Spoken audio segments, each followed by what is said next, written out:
ฮือผีกลางแม่น้ำโขงยามค่ำคืนที่เมฆดำปกคลุมฟ้าแม่น้ำโขงไหล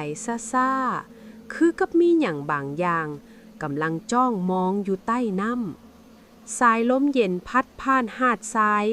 พาให้เสียงไม้ไผ่กระทบกันกึกกึกคือเสียงกระดูกของคนตายบุญมีสาวประมงบ้านฟังโขงออกหาป่าคนเดียวตามนิสัยลาวคุ้นกับคืนมืดแต่คืนนี้หัวใจกับสั่นๆคือกับมีคนเอิ้นซื่ออยู่หลังบุญมีเสียงนั่นแผ่มาตามลมลาวหันกลับไปเบิงแต่พบแต่ความมืดจังหวะน้ำกระทบข้างเฮือดังปอกปอกคือมีหยังตามมาข้างลุ่มทันใดนั้นแสงไฟล้ำหนึ่งลอยอยู่กลางน้ำมันเป็นเฮือไม้เก่าสำหุดลอยสวนกระแสน้ำม้าโดยบ่มีค้นพาบุญมีกืนน้ำลายแล้วห้องถามไผอยู่ในเฮือคำตอบมีแต่เสียงห้องแผ่มาค่อยๆซวยค่อยแน่เมื่อเล้าส่องไฟไปพบผู้หญิงผมยาวปิดหน้านั่งนิ่งอยู่ท้ายเฮือสุดขาวของนางเปื้อนเลือดและน้ำหยดจากห่างคือค้นจมน้ำซวยค่อยข้ามฟังนางเว้าซ่าๆบุญมีพายเข้าไปใกล้ด้วยความสงสารแต่ทันใดนั้นนางเงยหน้าขึ้นตาดำลึกปากสีแดงเต็มเลือดท้องขาดเห็นไส้ห้อยค่อยบ่แม่นคนค่อยแม่นปอบนางหัวเหาะดังสลานแล้วห่างลอยข้ามอากาศมาหาบุญมีลาวห้องสุดเสียงแล้วพายเฮือหนีสุดชีวิต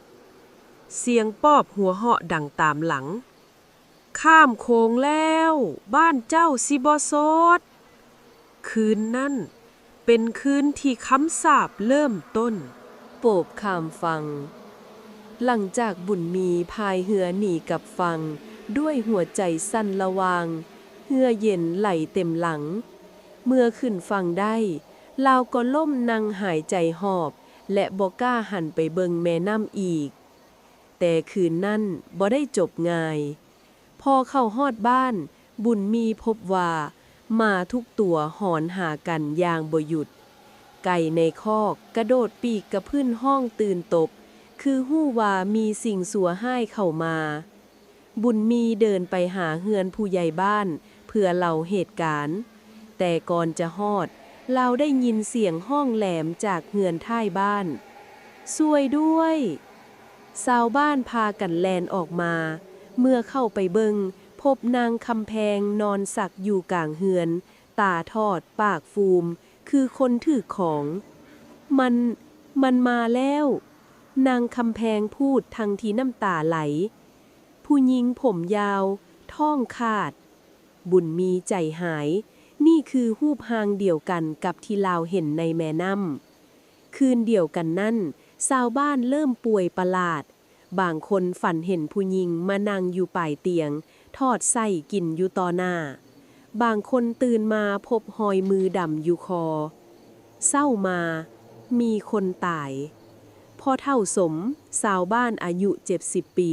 ถูกพบนอนตายในกระต้อหน้าซีดท้องบวมและมีหอยกัดอยู่อกแม่หญิงเฒ่าๆพากันกระซิบปอบมันเข้าบ้านแล้วผู้ใหญ่บ้านสั่งให้ตีกองเอิ้นชาวบ้านมาประชุมด่วนในเฮือนประชุมทุกคนหน้าซีดบุญมีเล่าทุกอย่างที่เห็นกลางแม่น้ำโขงพอเล่าจบคนเฒ่าคนหนึ่งก็ลุกขึ้นซ่าๆพอคำพันธ์หมอผีประจำบ้าน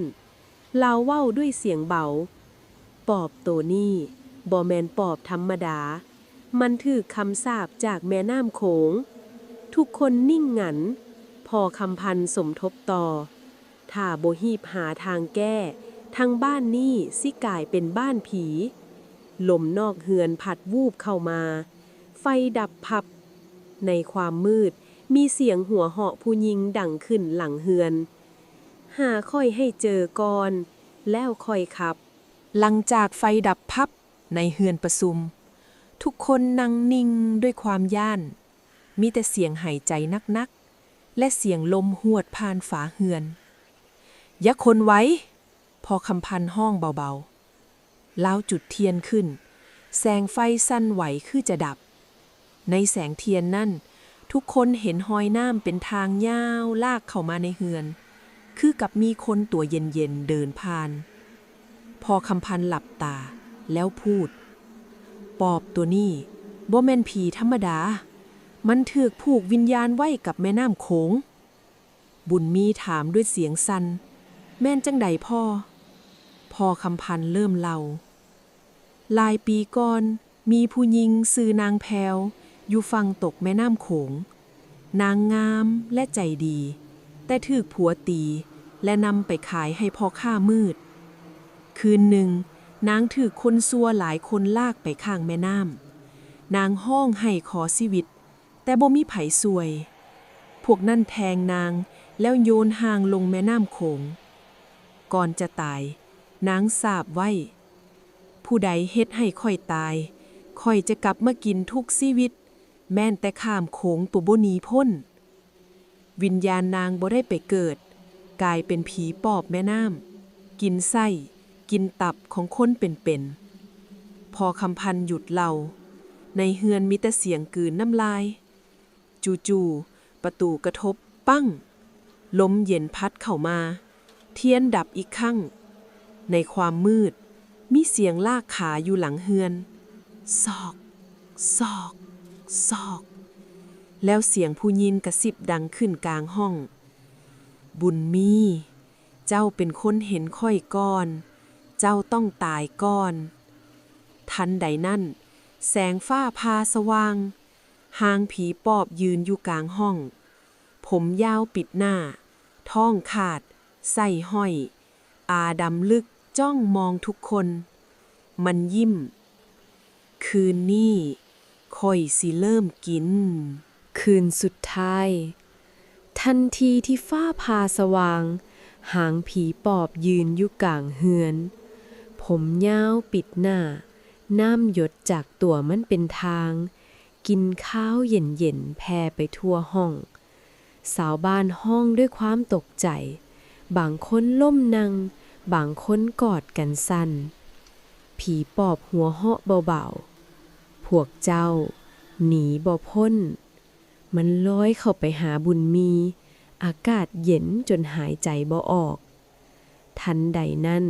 พ่อคำพันธ์ตบมือดังปั้งแล้วสักผ้าขาวที่เขียนอักขระคาถาออกมาแล้วสาดน้ำมุนไปทางผีวิญญาณอาฆาตอย่ามาหบกวนคนเป็นผีปอบห้องดังคือถูกไฟเผาควันขาวๆพุ่งออกจากหางมันพอคำพันธ์สั่งให้ชาวบ้าน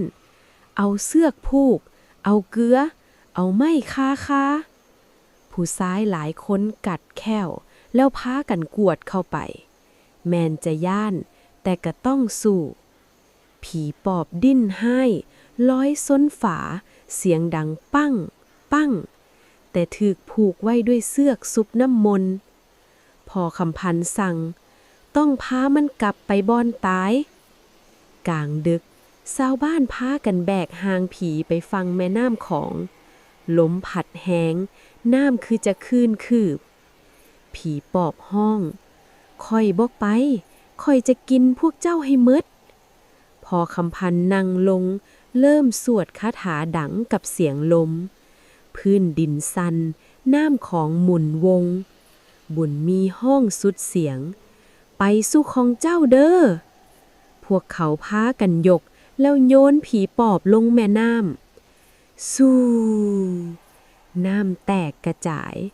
หางผีจมลงพร้อมเสียงห้องข้างสุดท้ายค่อยจะกลับมาจู่ๆแม่น้ำก็สงบลมหยุดฟ้าเปิดเห็นแสงจันทร์เศร้ามาบ้านกลับมาสงบบ่มีคนป่วยบ่มีเสียงห้องอีกแต่บุญมียืนอยู่ฟังของเบิงน้ำด้วยใจบ่สบาย จู่ๆมีฟองน้ำผุดขึ้น